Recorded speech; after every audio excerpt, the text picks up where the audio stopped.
Non. Christian Rivière.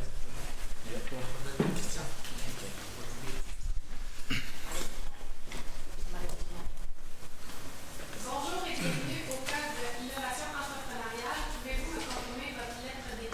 H. Est-ce que vous préférez la lecture des règlements en français ou en anglais?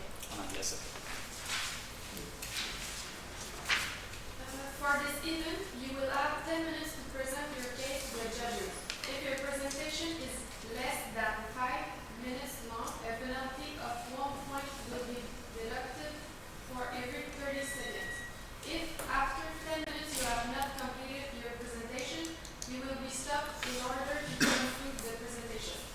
There will be no question period for this round of presentation.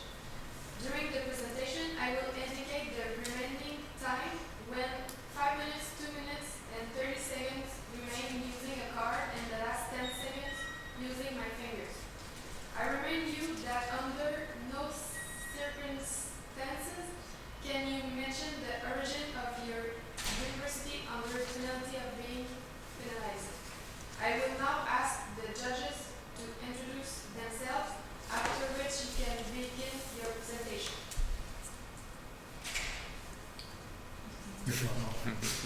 I'm Krista Alberto-Loxton. I'm the Chief Operating Officer for Syntec.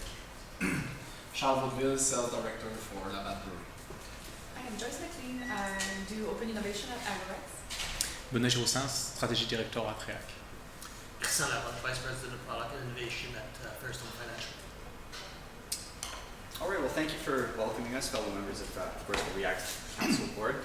And so I'd like to welcome my fellow group of consultants here at Guru Consulting. My name is Mika. I'm here with Elliot and Liam, and we are here today, of course, to answer the problems facing the company React today by offering you our solution in regards to the case that has been presented to us today. So, on the agenda today, we will be, of course, discussing an industry analysis of the industry in which React is currently operating in. Then we will be discussing a problem and the solution that we have brought forward in regards to this problem. Then we'll be going through our strategy, followed by the rationale, and we will be concluding by our final budget. So, the industry analysis, of course, of the industry in which React is currently operating is an industry in which there's been a current rise in the usage of artificial intelligence, of course, in recent years. So these artificial intelligent tools, of course, help use an accurate analysis and diagnostic tools of people's emotional behaviors, consumer traits, and of course, cognitive beliefs, of course. And of course, so the creation of the React product has been, is a line of products used as wearable products, which have been used in regards to emotional technology to be used as a powerful marketing tool for companies without the need of having discussion groups or focus groups to, of course, evaluate emotional traits and behavior traits as mentioned previously. And so the length of these tests can vary between 15 minutes and 7 hours depending on the amount of information that we want to collect from the clients and the people being put to test. And of course, another obstacle that is that the company is going to have to face is the bad public perception of data collection in the recent years following numerous scandals around data collection and personal privacy, etc. So given the landscape of where React sits right now, what's the actual problem they're facing? So our team has analyzed the case, and we've identified the fact that they have a great product, but they don't know where to go with it, what customer segment or market segment to look at, and how to appeal. So our solution to that is targeting as a business-to-business product, going in for companies and providing their employees the products to use day-to-day during their tasks so that they can get these results to improve the occupational health and safety, which is an increasing trend today. So we've actually looked at a specific company, which we'll talk about later.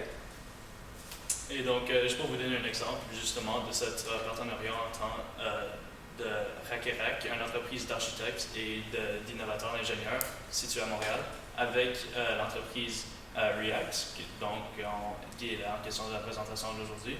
Ça va être un partenariat qui va être très important, surtout si on considère que Rack, c'est une entreprise d'architectes qui est basée à Montréal et qui est aussi conseil d'employés spécialisés dans leur domaine Considérant les architectes et les ingénieurs qu'on va trouver, qui sont des postes qui ne sont pas facilement remplaçables et qu'il faut surtout éviter un taux de roulement, justement, qui est un autre point dans la rationale derrière notre collaboration entre ces deux entreprises-là. Ces employés vont coûter très cher s'il faut continuer à les remplacer. Et surtout, s'ils ne sont pas satisfaits dans leur domaine, ça va finalement coûter très cher à remonter la morale d'un point de vue salarial.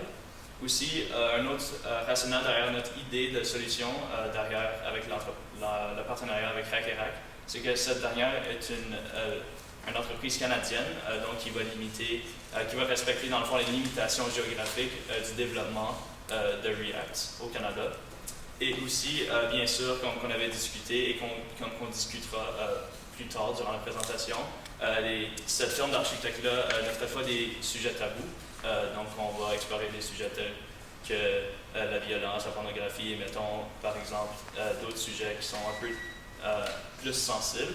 Bien sûr, comme juste pour récapituler, l'architecture ne traite aucun de ces sujets-là. Et cette collaboration entre ces deux entreprises-là, ça va être vraiment une approche proactive pour garder la motivation et la satisfaction des employés chez Rack & Rack avec les technologies employées de React.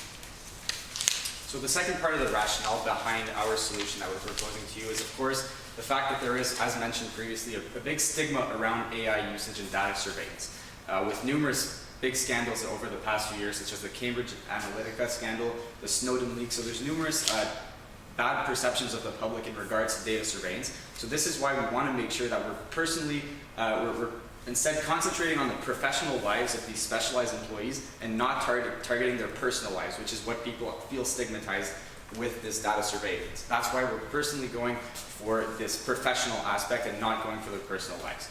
And this, of course, by using the wearable products offered by the line of products by React, will improve employee performance at, for example, Rack & Rack Architects.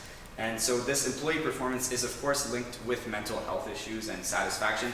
So by analyzing their behavior over quarterly trends or numerous weeks or days, we can determine which ones of these specialized employees need extra treatment or specialized care, for example. So we all keep them in line and have the best employee performance from our partners. So what does this actually look like in terms of tangible dollars? So because our strategy is looking at acquiring a new client, a lot of these costs are going to be customer acquisition costs, so primarily selling, marketing, as well as professional services and logistics. So incorporated into the professional services and logistics, it's the increasing an initiative we want to do, which is a demo with the actual company, Re-Rack, and we want to go in and provide the service, provide the products, show them how to use it, as well as collect data over a certain amount of time, take that data, do the added value in the report writing to then bring back to them and show them how to use it. Of course, we display that this is a very anonymous system, so any fear for the employee about their personal occupational health and safety would be conveyed in there. So essentially, we're giving them a mini simulation on what the product would be, and to give them the comfort within that. So then, as well, going back to the marketing and advertising side of it, it's really just the banners, the minor logistics in terms of actually providing the tangible product to them. Donc, juste pour récapituler la présentation d'aujourd'hui, on a traité le problème qui consiste d'identifier un segment d'une clientèle qui va être développé au long de 6 mois. Et notre solution à celle-ci, c'est d'acquérir un partenariat avec une entreprise qu'on avait nommée Rack & Rack, qui est une entreprise d'architectes qui ont des employés spécialisés dans leur domaine, qui vont bénéficier des technologies React dans leur travail afin d'améliorer la satisfaction et la performance de leurs employés chez Rack & Rack. Et tout ça va être possible avec avec votre aide et un budget de 10 000 $, comme nous l'avons expliqué auparavant. Et j'espère que vous pourrez nous assister avec le développement de ce projet-là aujourd'hui. Merci beaucoup.